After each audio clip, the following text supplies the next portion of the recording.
Nous saluons dans le nom tout-puissant de notre Seigneur Jésus. Encore une fois, nous sommes très heureux de pouvoir partager avec vous la parole de Dieu.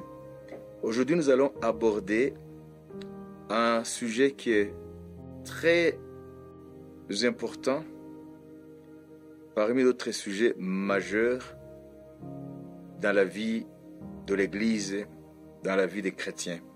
C'est un rapport avec la troisième personne de la Trinité, le Saint-Esprit.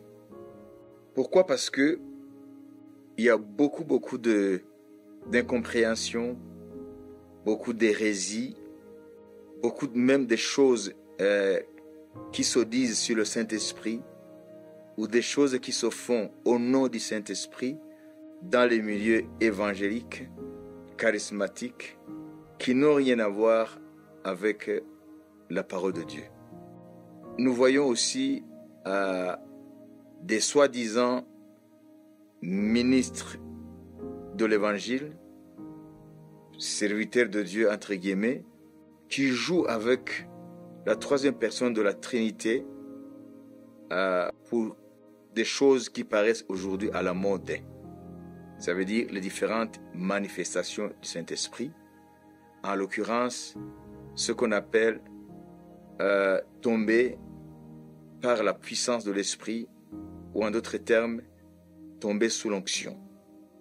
Alors beaucoup de choses se disent sur ce phénomène, même des critiques négatives, et les gens, sans s'en rendre compte, ils se rendent ennemis de Dieu à cause, d'une part, de l'ignorance par rapport aux choses de l'esprit, mais aussi de l'incrédulité, et pour d'autres, tout simplement, la rébellion contre la vérité divine. Alors, nous allons commencer d'abord par une exhortation. Donc, vouloir comprendre, c'est différent de critiquer négativement ce qu'on ne maîtrise pas. Donc, vouloir comprendre, ce n'est pas un péché, c'est même encouragé par Dieu. Parce que Jésus a dit, heureux ceux qui ont soif et faim de la justice, car ils seront rassasiés. Mais, critiquer négativement ce qu'on ne maîtrise pas, là alors ça devient grave. Nous lisons dans Matthieu chapitre 12, verset 32, quiconque parlera contre le Fils de l'homme, il lui sera pardonné. Mais quiconque parlera contre le Saint-Esprit, il ne lui sera pardonné ni dans ce siècle, ni dans le siècle à venir. Ce sont les déclarations claires et nettes de notre Seigneur Jésus. Alors, ces paroles, le Seigneur les a prononcées, les a dites dans le contexte de l'attitude des pharisiens, qui était un groupe religieux très important, donc les pharisiens, qualifiés des œuvres du Saint-Esprit à travers Jésus, les qualifiés d'œuvres du prince des démons Belzébul. Ça veut dire attribuer à Satan les œuvres du Saint-Esprit pour des gens qui étaient censés connaître les Saintes Écritures, qui étaient considérés comme des chefs spirituels à l'époque de Jésus, au niveau de la nation juive. Là, ça devient grave aux yeux de Dieu. Et c'est pour cela qu'il avait dit, après avoir dit que si Satan se combat lui-même, son royaume ne peut pas subsister. Et après, il a dit, si moi je chasse les démons par Belzébul, ou la puissance du prince des démons, et vos fils, par qui chasseront-ils les démons? Ils seront vos propres juges. Et en guise de conclusion, c'est là où il a dit, quiconque parlera contre le Fils de l'homme, ça veut dire Jésus. Si tu parles mal du Seigneur Jésus, en tant qu'homme, et que par après tu te rends compte que tu as péché, Dieu peut te pardonner. Mais quiconque parlera contre le Saint-Esprit, il ne lui sera pardonné ni dans ce siècle, ni dans le siècle à venir. Voilà pourquoi nous devons être très prudents par rapport au jugement que nous pouvons porter sur des œuvres surnaturelles dans le ministère évangélique, dans les églises chrétiennes si nous ne maîtrisons pas ce domaine. Donc il ne faut pas être prompt à juger des choses qu'on ne connaît pas. Pourquoi? Pour la simple raison que le Seigneur, lorsqu'il parlait de son départ, de son ascension prochaine, et il a dit qu'il vous est avantagé à ce que je m'en aille au ciel, auprès du Père, parce que si je ne m'en vais pas, le Saint-Esprit ne viendra pas. Et quand il a parlé du Saint-Esprit qui allait venir, et il est venu le jour de la Pentecôte, Jésus a dit dans Jean chapitre 16, versets 7 à 11, « Cependant, je vous dis la vérité, il vous est avantageux que je m'en aille, car si je ne m'en vais pas, le Consolateur, c'est-à-dire le Saint-Esprit, ne viendra pas vers vous, mais si je m'en vais, je vous l'enverrai. » Et il dit, « Et quand il sera venu, donc le Saint-Esprit, il convaincra le monde en ce qui concerne le péché, la justice et le jugement. En ce qui concerne le péché, parce qu'il ne croit pas en moi, le monde ne croit pas en moi. Le Saint-Esprit viendra convaincre les hommes en ce qui concerne le péché. La justice, parce que je vais au Père et que vous ne me verrez plus. Ça, c'est l'œuvre du Saint-Esprit. Le jugement, parce que le prince de ce monde est jugé. Vous voyez ici? Donc, le Saint-Esprit a une triple action dans le cœur de ceux qui entendent l'Évangile. Ça veut dire, il convainc en ce qui concerne le péché. Ça veut dire, il va convaincre le monde. Ça veut dire, sans l'action du Saint-Esprit, il n'y aurait pas de vraie repentance. C'est l'Esprit qui convainc l'homme en ce qui concerne le péché. Vous verrez des gens qui disent, moi, je ne commets pas de péché. Je ne tue pas, je ne vole pas, je ne mens pas, etc. Ça veut dire, la conversion, la vraie conversion, c'est l'œuvre du Saint-Esprit, l'œuvre intérieure. Alors, si tu pèches contre le Saint-Esprit, alors que c'est de lui que vient la repentance et la conversion, donc, tu seras privé de l'action du Saint-Esprit, l'action salvatrice qui t'amène à la repentance. Et le premier pas vers Dieu passe par la repentance.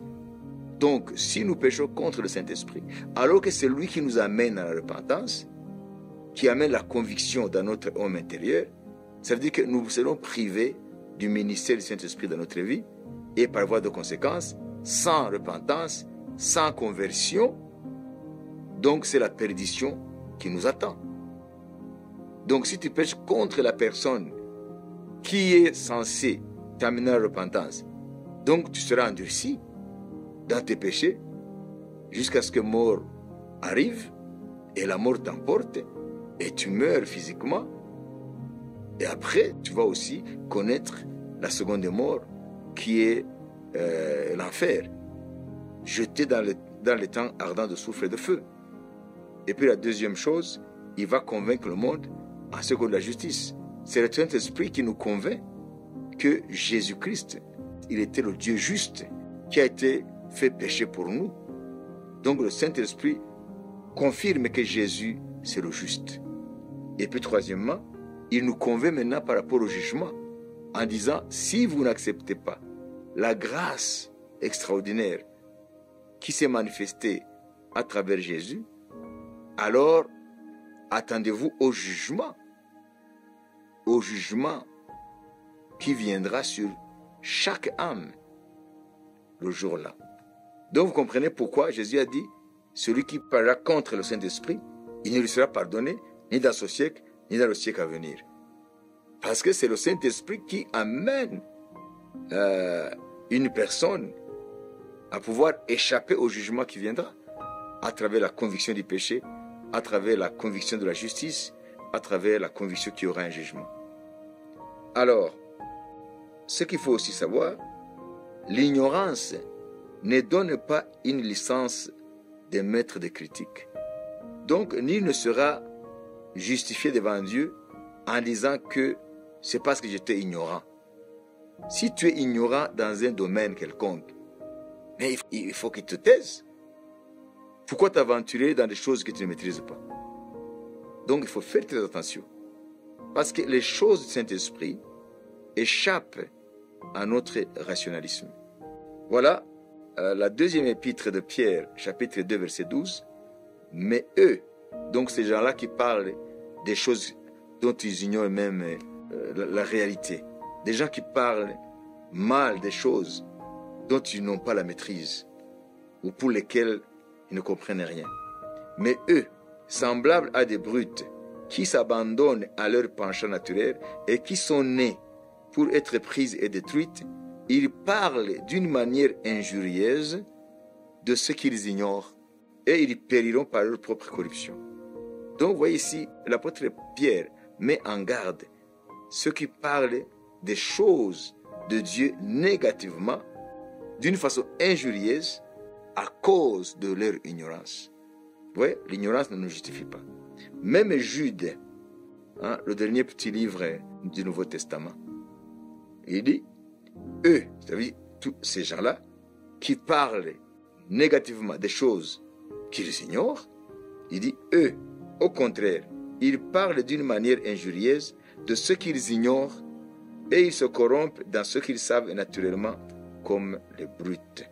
Vous voyez, la parole de Dieu met en garde l'émission de jugement, un maître de jugement sur les choses dont on ignore même la teneur. Donc il faut être humble, reconnaître qu'on ne sait pas et on se tait et on demande à ce qu'on puisse avoir des éclaircissements de la part de ceux qui sont censés connaître ces choses-là. Alors, pour aller vite, nous allons parler maintenant de l'onction et des manifestations. Donc, le Saint-Esprit et ses manifestations. J'ai commencé par l'exhortation et la mise en garde.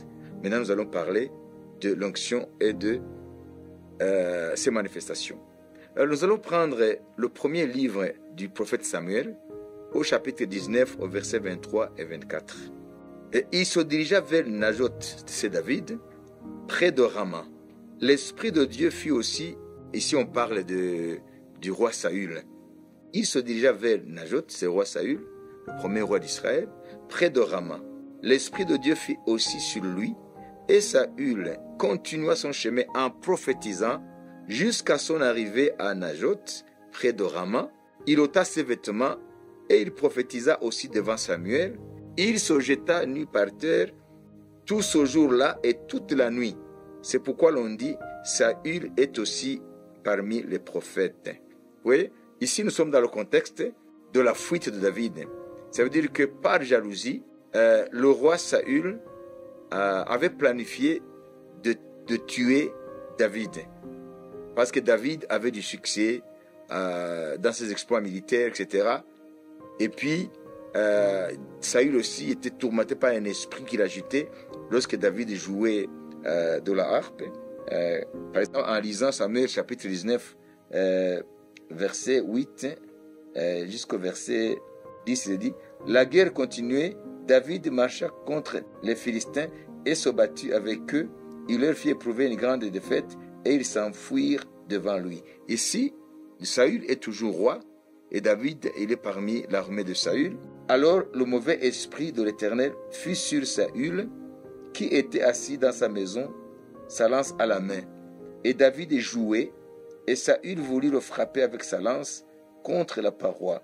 Mais David se détourna de lui, et Saül frappa de sa lance la paroi. David prit la fuite et s'échappa pendant la nuit. Donc David s'est échappé de la main de Saül qui voulait le tuer, et il a pris fuite. Il est allé chez Samuel, le prophète Samuel, qui était prophète et juge en Israël. Alors, où se trouvait Samuel? Nous savons que Samuel habitait à Rama, mais lorsque David a pris la fuite, Samuel était à Najoth. Nous allons voir où se trouve Najoth. Il était avec les fils des prophètes. Donc, il y avait une école qu'il avait fondée pour pouvoir conduire ceux qui sont appelés au ministère prophétique, les enseigner comment le Saint-Esprit agit au niveau du domaine prophétique, ce qu'on appelle le prophétisme. Et c'est ce qu'on nous dit ici. On nous dit au verset 18, chapitre 19, 1 Samuel, « C'est ainsi que David prit la fuite et qu'il échappa. Il se rendit auprès de Samuel à Rama et lui raconta tout ce que Saül lui avait fait Puis il alla avec Samuel demeurer à Najoth. On le rapporta à Saül en disant, voici David est à Najoth près de Rama. Donc, vous voyez ici, David est allé trouver Samuel chez lui. Il habitait à Rama. Et lui a raconté comment Saül cherche à le tuer. Alors, Samuel prend David avec lui et ils allèrent à Najoth. Alors, à Najoth se trouvait l'école prophétique de Samuel. Il avait des jeunes prophètes qu'il encadrait dans le ministère prophétique. Donc, ils apprenaient le prophétisme au pied de Samuel. Alors, Najoth, c'est un endroit proche de Rama. Le nom Najoth signifie habitation. Ça veut dire que Samuel et les enfants des prophètes, ou les jeunes prophètes, qui étaient à l'école de Samuel, se réunissaient à Najoth. Donc Najoth, c'était une ville où Samuel avait une école prophétique. Alors, lorsque Saül a appris que David se trouvait à Najoth, à Rama, avec le prophète Samuel, nous lisons ici, Saül envoya des gens pour prendre David, au verset 20.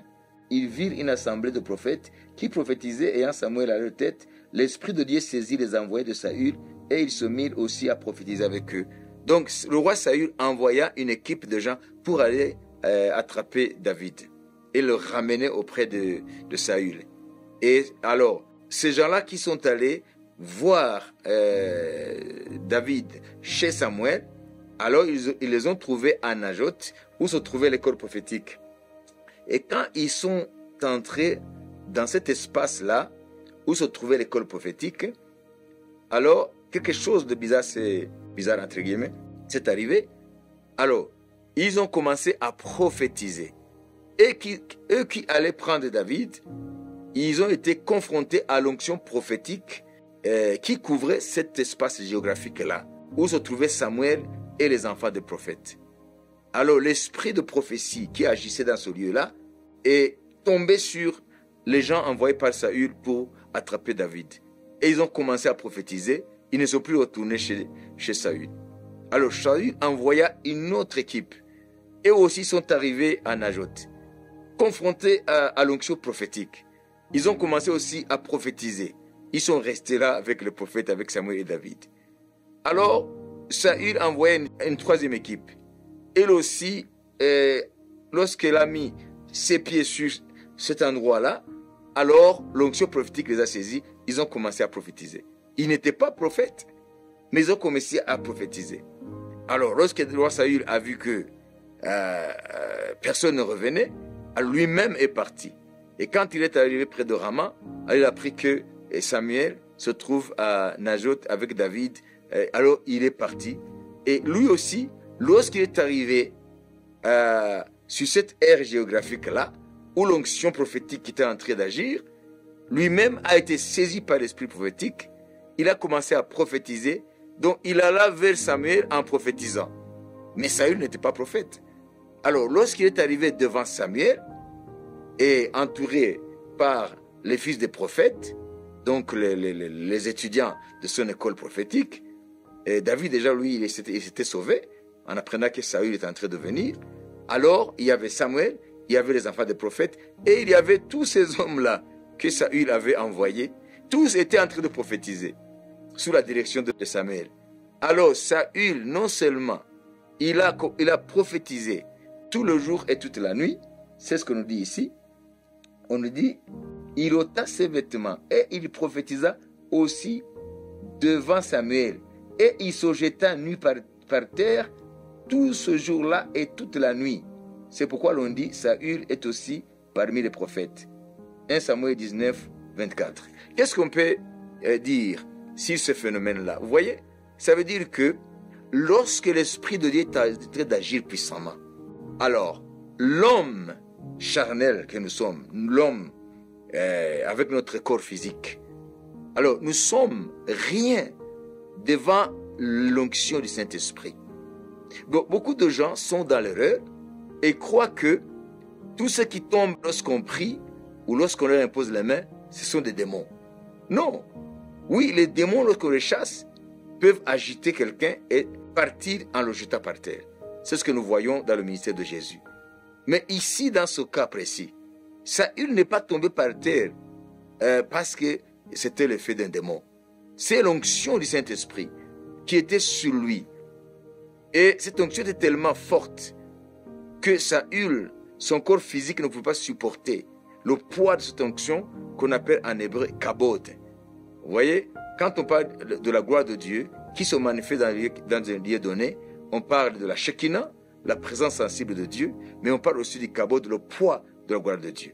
Alors le Saint-Esprit portait le poids de Dieu. Donc le roi Saül est tombé par terre et il a prophétisé toute la nuit. Et on nous a dit tout ce jour-là, même la nuit. Donc sans repos. Le Saint-Esprit ne l'a pas lâché.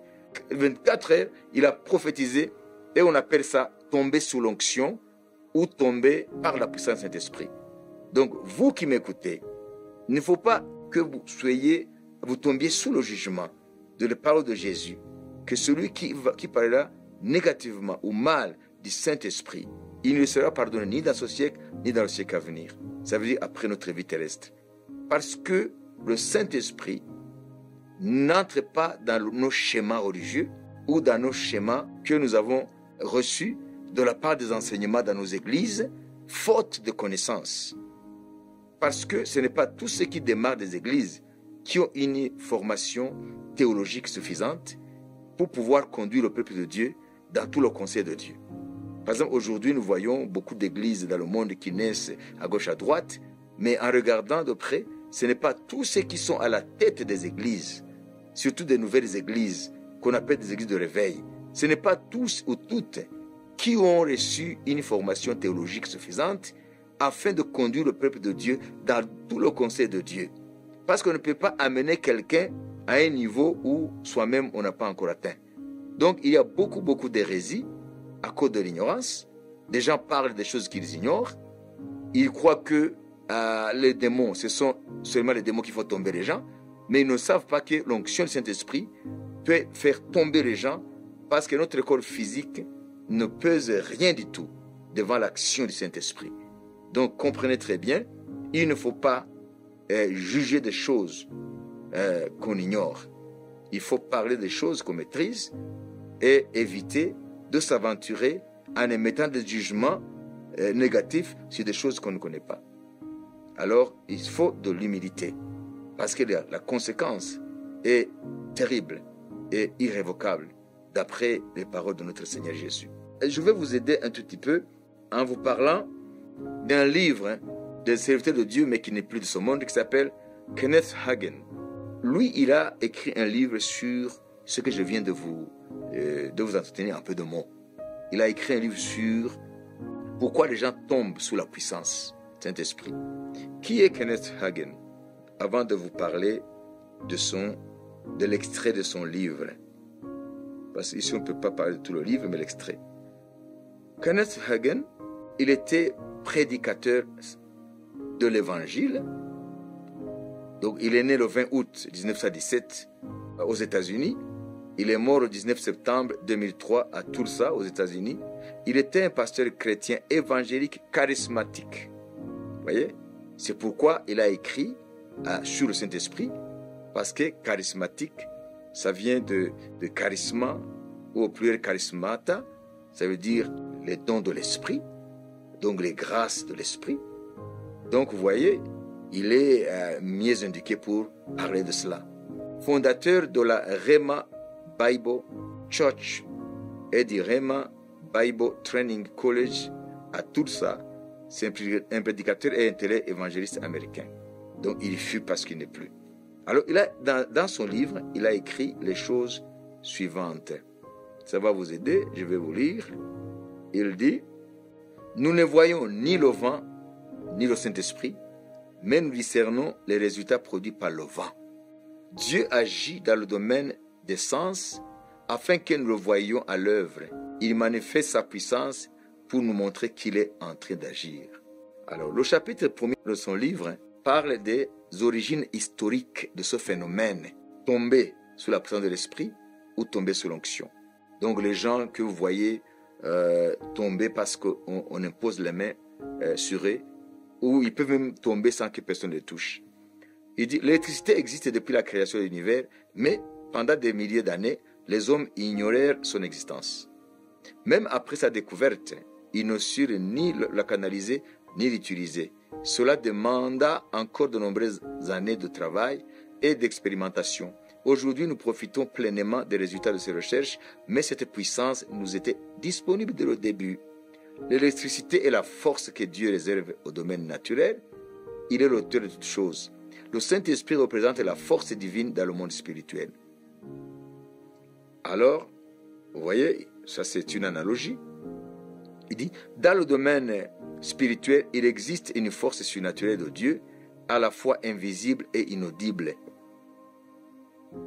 Croyez-vous qu'elle soit moins puissante que l'électricité? Il n'en est rien. Alors pourquoi tombons-nous sous la puissance de Dieu? Quand le naturel et le surnaturel se rencontrent, l'un de deux doit céder. Il est évident que c'est le corps humain. Alors, l'histoire de l'Église révèle que ce phénomène s'est produit au cours de chaque réveil. Donc les gens sont ignorants, même au niveau historique, c'est ça le problème. Bien sûr, il y a des charlatans aussi qui sèment la pagaille, qui embrouillent les gens. Les gens qui imitent ces ministères-là, qui fabriquent des pseudo-actions de l'esprit. Donc c'est le diable qui les utilise.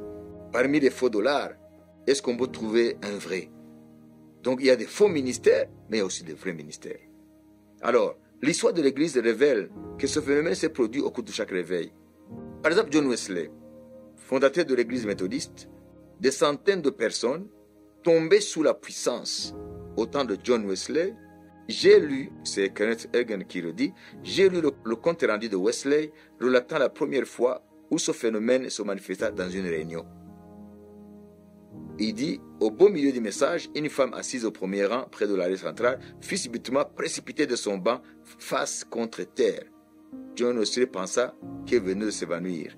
Vous comprenez que, même au cours du ministère de John Wesley, le révivaliste anglais de siècle passé, à qui on attribue l'église méthodiste, mais lui, il ne l'a pas appelé église méthodiste, c'est parce que Wesley enseignait avec méthode. Alors, le ministère de Wesley, par après, est devenu l'église méthodiste. Voilà. Donc, John Wesley ici témoigne qu'il a vu cette manifestation du Saint-Esprit où les gens tombaient sous l'onction. Alors, nous allons continuer. Prendre encore un autre exemple. Une femme qui s'appelait Maria Woodworth Eater était évangéliste aux États-Unis tout au début du mouvement pentecôtiste. Kenneth Hagin dit, j'ai lu dans un journal le compte rendu d'un événement qui s'est déroulé à Saint-Louis vers 1920. Âgée de plus de 70 ans, elle prêchait sous un chapiteau plein à craquer lorsque, au beau milieu de son sermon, la bouche entrouverte et la main droite levée pour illustrer un point, la puissance de Dieu descendit sur elle. Elle se figea dans cette position et garda l'aspect d'une statue pendant 3 jours et 3 nuits. Vous comprenez?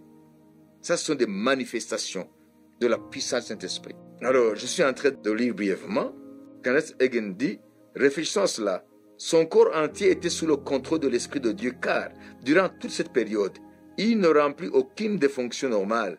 Selon cet article, on estima à plus de 150 000 le nombre de personnes qui défilèrent pour la voir au cours de ces 3 jours. Le 3e soir, l'Esprit de Dieu la quitta. Elle s'imaginait être toujours au premier soir en train d'apporter le message et elle reprit son texte là où elle l'avait abandonné. Alors, parlons aussi de George Whitefield. Il collaborait avec John Wesley. Quand il prêchait, la puissance de Dieu descendait et les gens étaient jetés par terre. C'était un fait historique. Un jour, Whitefield prêchait dans le parc du palais de justice à Boston, dans le Massachusetts. Certains jeunes avaient grimpé aux arbres avant de commencer sa prédication. Il les mit en garde. Mes amis, descendez des arbres, car lorsque je commencerai à prêcher, la puissance tombera et vous serez précipités à terre. Ils descendirent. Whitefield commença à prêcher et partout dans le parc, les gens furent renversés. C'est également un fait historique. Vous comprenez? Alors, il y a un autre, Peter Cartwright. prédicateur méthodiste. C'était un grand gaillard qui mesurait environ 1,90 m et qui portait des bottes de cow-boy. Des bottes de cow-boy. À l'époque, le pays était en pleine planification du Tennessee et Kentucky jusqu'au Missouri. Il prêchait sous chapiteau et les gens tombaient sous la puissance de Dieu. Donc, vous comprenez? Donc, ces phénomènes ne datent pas d'aujourd'hui. Il faut comprendre l'histoire. Il faut aller consulter l'histoire de l'Église. Alors, Kenneth Hagin dit, pourquoi ces choses arrivent-elles? Sans Dieu, l'homme est mort spirituellement. C'est pourquoi Dieu a envoyé Jésus sur terre. Jésus affirma, celui qui m'a vu a vu le Père. Jean 14, 9. Donc, vous voyez, c'est Dieu qui rencontre les hommes et ces phénomènes se passent. Nous ne voyons ni le vent ni le Saint-Esprit, mais nous discernons les résultats produits par le vent. Donc, Dieu agit dans le domaine des sens afin que nous le voyions à l'œuvre. Il manifeste sa puissance pour nous montrer qu'il est en train d'agir. Alors, je terminerai sur l'histoire des phénomènes de l'onction du Saint-Esprit avec une autre personne et non la moindre dans l'histoire du mouvement évangélique charismatique. C'est une dame qui s'appelle Kathryn Kuhlman. Qui est Kathryn Kuhlman? Elle est née le 9 mai 1907 et elle est morte en février, le 20 février 1976. Donc, c'est une évangéliste américaine qui est surtout connue comme une guérisseuse de la foi. En fait, on l'appelait guérisseuse parce qu'elle priait pour les malades et des miracles qui défiaient la médecine, qui défiaient la science, s'opéraient, répertoriés par des médecins de renom aux États-Unis. Il organisait des services de guérison. Et Kathryn Kuhlman, elle est connue dans le domaine surnaturel de l'action du Saint-Esprit. Dans toutes ces réunions, les gens tombaient sous l'onction du Saint-Esprit. Et des miracles s'opéraient. Pas des petits miracles, des vrais miracles. Donc vous comprenez, le phénomène de voir les gens tomber lorsqu'on prie pour eux, ces gens-là, ou lorsque l'onction de Dieu est en train d'agir, ça veut dire qu'on n'a pas besoin chaque fois de toucher les gens. Lorsque l'onction est en train d'agir dans des réunions d'évangélisation, l'onction de Dieu, elle seule, agit même sans l'intermédiaire de la personne du serviteur de Dieu ou de la servante de Dieu. Alors aujourd'hui, nous voulons voir encore une fois dans cette période où le Seigneur est en train de préparer l'Église épouse pour l'enlèvement imminent, nous voulons voir l'action du Saint-Esprit.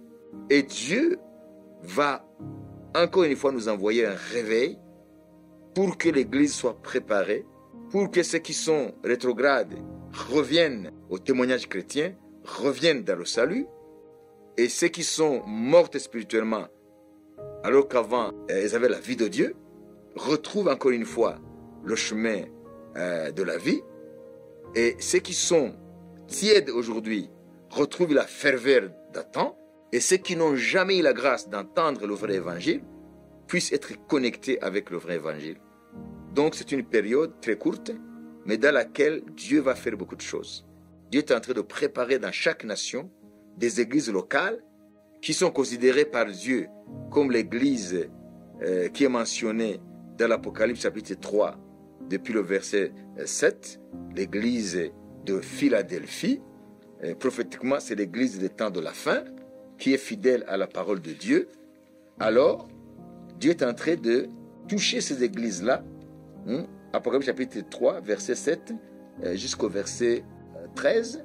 Il est question ici de l'église de Philadelphie. Donc, l'église de Philadelphie, prophétiquement, c'est l'église des temps de la fin que Jésus trouvera sanctifiée, marchant dans la fidélité de la parole de Dieu et croyant à la puissance du Saint-Esprit. C'est l'église épouse, en fait, des temps de la fin. L'Odyssée, c'est l'église apostate composée des chrétiens nominaux qui sont des chrétiens de nom, mais qui ne seront pas prêts à l'enlèvement. Donc, aujourd'hui, Dieu est entré dans chaque nation de toucher des églises qui sont fidèles à la parole de Dieu. Pas des églises créées par des charlatans, pas pas des églises qui ne sont pas fidèles à la parole de Dieu. Parce qu'aujourd'hui, nous voyons non seulement des showbiz, non seulement dans le monde du business, mais des arts, etc., même dans le monde évangélique, dans les choses de Dieu. Les choses ont pris une autre tournure. Nous avons des showbiz dans le monde évangélique. Des pasteurs qui utilisent la parole de Dieu pour arriver à leur fin, afin d'attirer beaucoup de monde derrière eux. Et ces gens-là utilisent tous les moyens mondains afin d'avoir des foules entières qui les suivent. Et la Bible dit, leur but, ce n'est que leur ventre. Donc ici, Dieu est en train de sélectionner des églises qui sont fidèles à la parole de Dieu, dirigées par de vrais serviteurs de Dieu, afin de les remplir du Saint-Esprit, afin de leur donner la puissance de l'Esprit, parce qu'ils sont déjà fidèles à la sainte doctrine. Et ce sont ces églises-là locales, dans chaque nation, que Dieu va utiliser pour que ces églises amènent le réveil, juste un laps de temps pour préparer l'église épouse à l'enlèvement imminent. Donc, toi qui m'écoutes, il faut regarder, est-ce que tu es vraiment dans une vraie église? Est-ce que tu n'es pas entre les mains de charlatans? Est-ce que les dirigeants de ton église ont une base théologique suffisante pour vous conduire dans ce que Paul appelle tout le conseil de Dieu? Est-ce que les moyens utilisés par ton église pour toucher le monde, est-ce que ce sont des moyens bibliques ou ce sont des showbiz, des moyens mondains, afin de s'attirer le maximum de gens? Il faut être prudent, parce que Satan connaît les temps dans lesquels nous vivons. Il sait qu'il lui reste très peu de temps. Alors il va utiliser même des pseudo-serviteurs de Dieu, servants de Dieu, des pseudo-églises, pour perdre les âmes des hommes. Une église qui n'est pas fidèle à l'entièreté de la parole de Dieu, cette église-là n'est pas dirigée par Dieu. Parce que la parole de Dieu, une théologie saine, parce qu'il y a plusieurs types de théologie. Par exemple, il y a la théologie libérale, qui ne croit plus au miracle. Moi, je parle de la saine théologie. Ça veut dire la saine doctrine, là où la parole de Dieu est acceptée entièrement, où on croit que l'Esprit de Dieu agit même aujourd'hui, où on croit que les miracles sont pour aujourd'hui, où on croit que la sainteté et la pureté du cœur sont les conditions sine qua non pour que quelqu'un voie Dieu ce jour-là. Parce que Dieu dit, recherchez la sanctification, sans laquelle personne ne verra le Seigneur. Une église qui n'enseigne pas la sainteté, une église qui n'enseigne pas la pureté, une église qui n'enseigne pas qu'il y a une différence entre le monde et l'église, une église qui n'enseigne pas la crainte de Dieu, une église qui supporte la présence des péchés dans l'église, une église qui n'exerce pas de discipline pour ceux qui marchent d'une façon indigne de l'évangile. Ça, ce n'est pas une église que Dieu approuve. Le but de cette église n'est pas le but que Dieu a assigné à l'église. La mission de l'église dans ce monde, une église digne de son nom, c'est d'être sel et lumière. Ça veut dire une église qui se démarque de la vie mondaine. Donc je terminerai en vous disant, votre âme, c'est tout ce que vous avez de précieux. Votre âme, elle est éternelle. Il ne faut pas la mettre entre les mains des charlatans. Il ne faut pas la mettre entre les mains des menteurs. Il ne faut pas la mettre entre les mains de n'importe qui. Et puis, ne suivez pas seulement là où il y a un grand nombre. Parce que Dieu n'agit pas selon la majorité. Parce que Dieu seul, il est majoritaire. Donc les gens sont tellement aveugles qu'ils croient que là où il y a beaucoup de gens, c'est là où il y a la vérité. Non. Savez-vous ce que Jésus a dit? Il y a deux portes. La porte est large, avec le chemin large qui mène à la perdition, et il y en a beaucoup qui sont sur ce chemin-là. Et la porte est étroite, et le chemin est resserré, qui mène à la vie éternelle, et il y en a très peu qui trouvent ce chemin-là. Donc vous comprenez? Donc Dieu n'est pas épaté par la majorité. Dieu n'est pas étonné par la majorité. Mais Dieu veut que ton âme soit entre les mains de Jésus. Et à travers ces serviteurs les vrais, que Dieu te donne chaque jour ce dont tu as besoin pour ta croissance. Donc il ne faut pas croire que Dieu agit comme le monde agit. Parce que nous vivons dans un temps où nous sommes des suiveurs. Comme on dit que la masse est moutonnière. Ça veut dire que nous voulons être dans la masse. Et quand on est dans la masse, on n'est plus soi-même. Mais Jésus te connaît individuellement. C'est pour cela que tu dois t'engager en connaissance de cause, en connaissant dans quelle église tu es. Et c'est une église qui obéit à la parole de Dieu. C'est une église qui prêche la démarcation entre le chrétien et le monde. Comme Jésus a dit, je ne suis pas du monde. C'est pourquoi le monde me hait, parce que le monde aime ce qui lui appartient. Et vous aussi, vous n'êtes pas du monde, comme je ne suis pas du monde. Alors vous comprenez, un vrai chrétien doit se démarquer par rapport au monde, dans sa façon de penser, dans son langage, dans sa façon d'agir, dans son comportement. Alors une église qui ne prêche pas la sainteté, qui ne prêche pas la repentance, qui ne prêche pas la pureté du cœur, qui ne prêche pas la crainte de Dieu, alors cette église-là, elle est disqualifiée, ce n'est pas l'église de Dieu, je suis désolé. Donc nous sommes dans un temps très court que Dieu veut faire beaucoup de choses, alors il faut considérer maintenant, est-ce que vraiment tu es dans le bon endroit? Est-ce que vraiment tu es dans la vraie église? Alors aujourd'hui, le sujet de ce message, c'est l'œuvre du Saint-Esprit, les manifestations du Saint-Esprit. Lorsque tu les vois, lorsque tu entends parler de ces manifestations, il faut mettre ta main sur ta bouche si tu ne connais pas, si tu ne maîtrises pas ce domaine-là, de peur que tu ne tombes pas sous le jugement de péché contre le Saint-Esprit.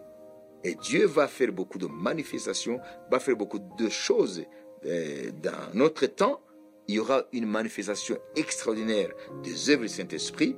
Alors c'est pour cela que Dieu m'a envoyé pour que je puisse mettre en garde les uns et les autres, les exhorter, afin qu'ils puissent chercher à être renseignés par rapport à l'Esprit, par rapport aux manifestations du Saint-Esprit, par rapport à l'onction du Saint-Esprit.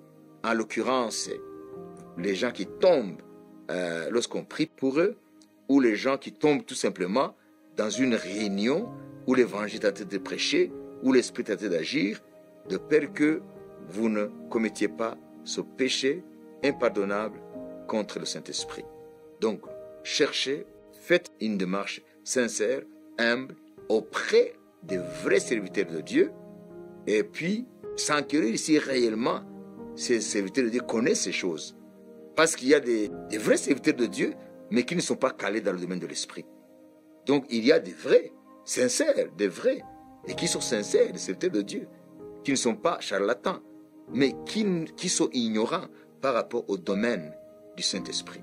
Alors que Dieu nous aide à ce que nous puissions être prêts dans ces jours, afin que nous puissions, nous aussi, entrer dans le courant des œuvres du Saint-Esprit, en vue de préparer l'Église épouse pour l'avènement de Jésus-Christ qui est imminent. Amen.